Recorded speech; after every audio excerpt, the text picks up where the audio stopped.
Muy bien, vamos a hacer ahora una actualización al primero de los cursos que hemos realizado vinculados con la Ley de Riesgo de Trabajo, dada alguna jurisprudencia trascendente que se ha dictado con posterioridad al grabado del anterior curso y la sanción del decreto 472/14 que reglamenta la Ley 26773. Vamos a retomar algo que dijimos al principio del curso, y es que la Ley de Riesgo de Trabajo es un sistema de evaluación legal del daño que está compuesto por la Ley 24.557 y los decretos 1278/2000, 1694/2009, la Ley 20.773, modificatoria y complementaria de la Ley 24.557 y también de los decretos,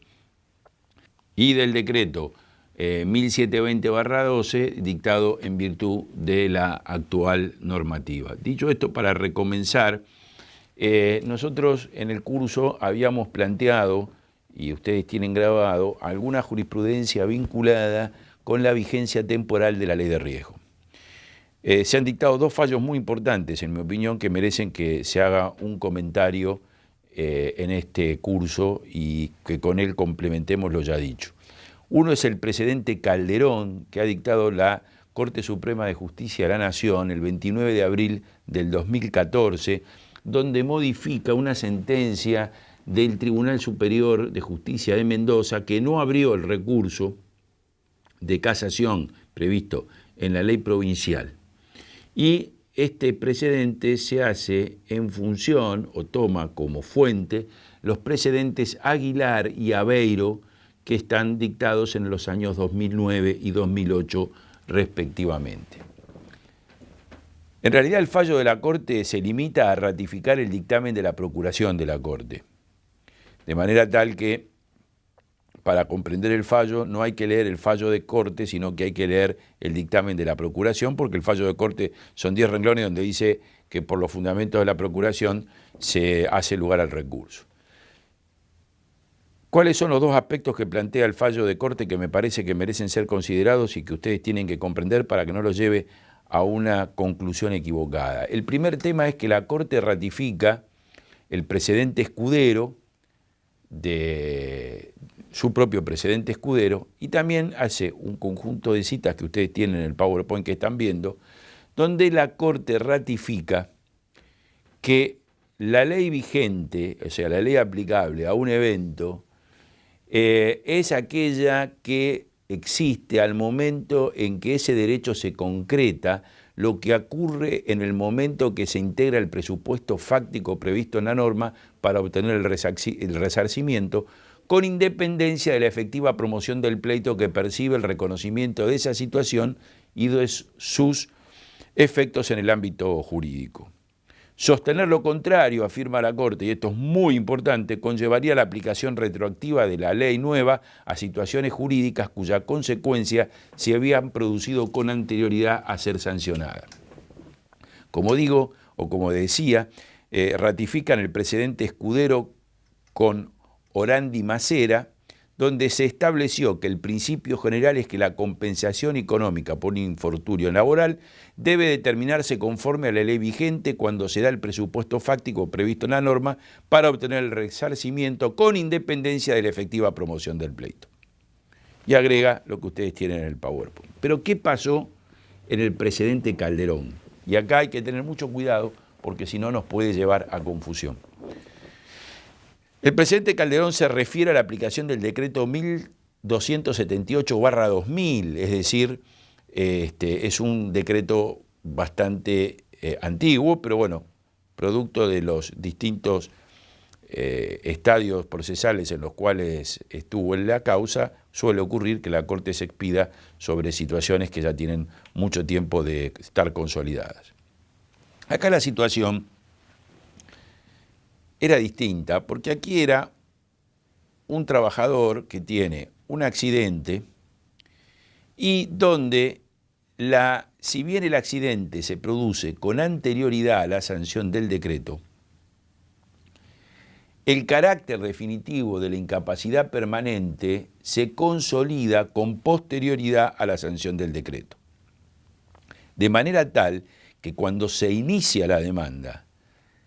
dentro del objeto de la pretensión procesal de la parte actora estaba la aplicación del decreto 1278/2000, porque sostenían que como el daño se había consolidado con posterioridad a la sanción del decreto, aun cuando el hecho hubiera ocurrido con anterioridad, debía aplicarse el decreto 1278. ¿Qué es lo que había desestimado el juzgado de primera instancia y la Cámara en el procedimiento de Mendoza? En realidad, sin dar respuesta a los fundamentos que había articulado la parte actora para establecer el reclamo por el decreto 1278, y había dicho que como el hecho había ocurrido con anterioridad a la vigencia del decreto, debía aplicarse el decreto. La Corte modifica esto y, insisto, dice que como el derecho nace con la consolidación del daño y la consolidación del daño es posterior a la sanción del decreto, y esto había sido objeto de protección, había sido objeto de la pretensión procesal de la parte, entonces a partir de allí es que debe aplicarse el decreto 1278/2000.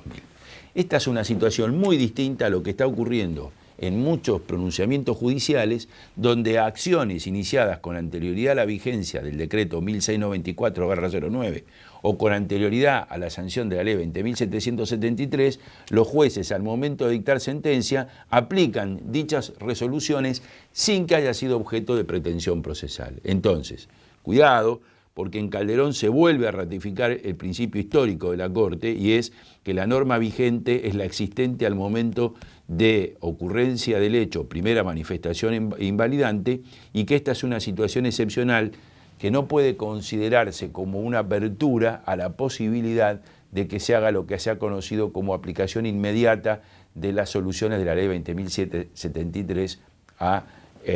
las contingencias ocurridas con anterioridad.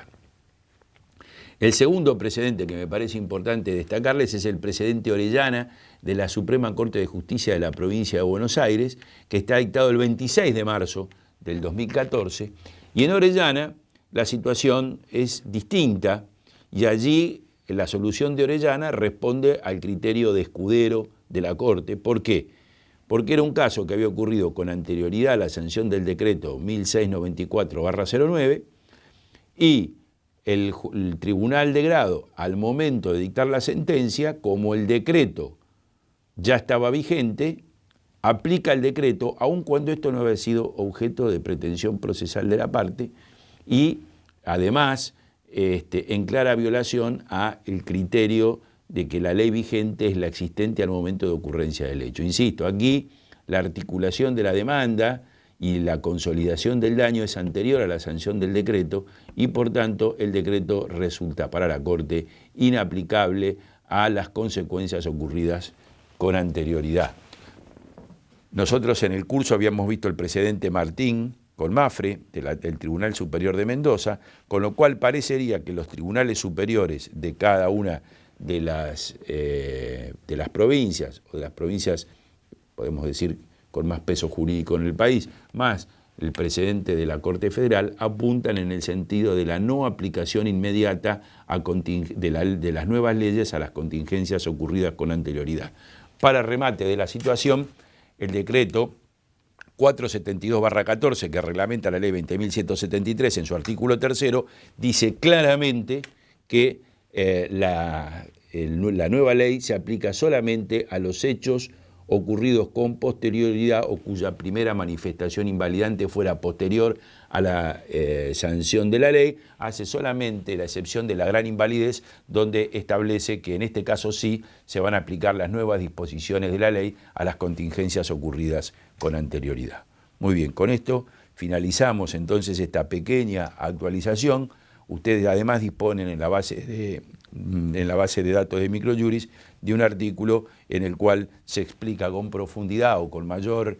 precisión lo que acabo de comentar. Muchas gracias.